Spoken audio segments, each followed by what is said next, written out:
Happy Tuesday, punters. Hope the Easter break went well. How about them demons? Tell you what, true fans get there, don't they? Day, night, hot, cold, holidays, not holidays, doesn't matter. You get there and you support your team. And I was thinking that watching Melbourne on the telly from Lakes Entrance. They were fantastic. Anyway, racing, obvious highlight was Randwick, 4 Group 1s on a heavy track. Slow to heavy. Anyway, if you couldn't handle the wet, you weren't going to be in the race. So I often say Group 1s are often won by the sole-focused target horse. Was the case again. We might put another little layer on that. Who has had the perfect prep? Because it's another good filter. Nothing's definitive in this fascinating sport, but it's a good filter. Said this on Saturday, Campione d'Italia, perfect lead-in run, perfect size produce, lead-in performance when 4th in the Golden Slipper, and Sheza had already peaked twice, winning the Blue Diamond, 2nd the Golden Slipper. Could she peak again? Nope. Unplaced. In the Derby, green spaces, sole focused, set for the race, very good in his lead-up run, which we highlighted, and delivered on the big stage. Favourite, Observer, peaked in the Australian Guineas, didn't it? Maybe didn't handle the wet, maybe didn't run out the distance.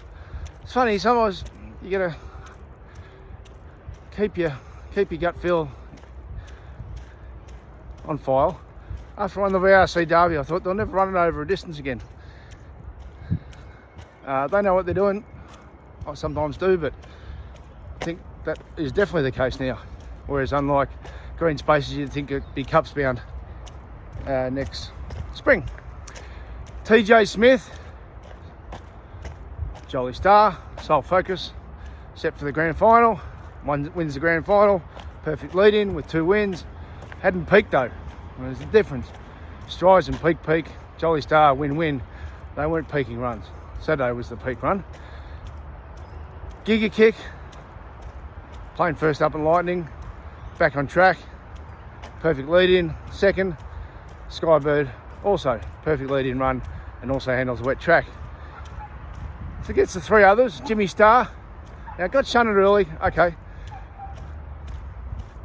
But whatever legitimate excuse out of Caulfield, that's not the perfect lead-in run, is it? Now it's had the perfect lead-in run. How are they going to beat it in the All-Star in a couple of weeks' time? Whereas he tries to defend his title. I would think they wouldn't be. A couple of the others, so Briarson won't see a wet track again. I heard Wayne Hawkes yesterday on SEN track. Speaking of Hawksy, he said something once, it stuck with me, about colts. Sometimes colts go to the well a couple of times and they then say, that's enough. Now, they don't know the pleasure they're about to have. But more about some horses just want to continue to bust their guts every time. Good geldings, definitely good mares. So we're about to get to one. Sometimes a colt just says that's enough. I wonder if that's the case with Tentyris. Now, you can't be definitive. There's 2 factors. 1, maybe you just didn't handle the wet track. That happens. 2, maybe you're so screwed down to win the Lightning, unlike in the spring where he built to his grand final in the Cornwall, that there was nothing left. And I say about peak. And he was a legitimate defeat in the Newmarket, but anyway, jury's out. Wonder if they'll even race him again. I assume, knowing nothing about the breeding side of industry, well, you know a little bit birds and bees and stuff, that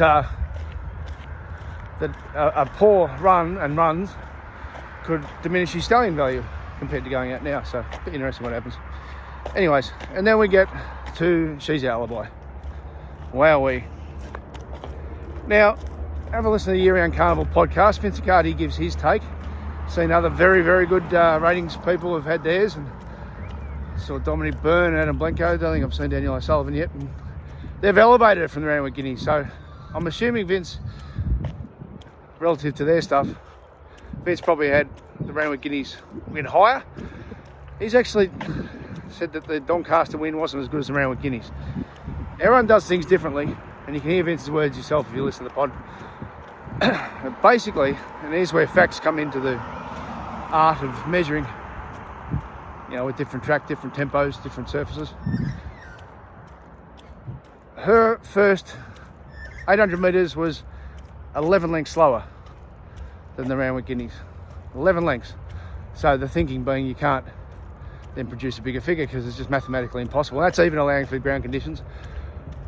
But the late Dean Lester actually brought in something with Vince called ground made up. Probably for, I'm assuming for the staying types. You know, they just relax, they find their spot, then they run past the opposition and win. They might run huge time, but sometimes they can win from impossible positions, and you don't want to underestimate that even if it's not big on the clock. Well, 8 lengths is pretty big.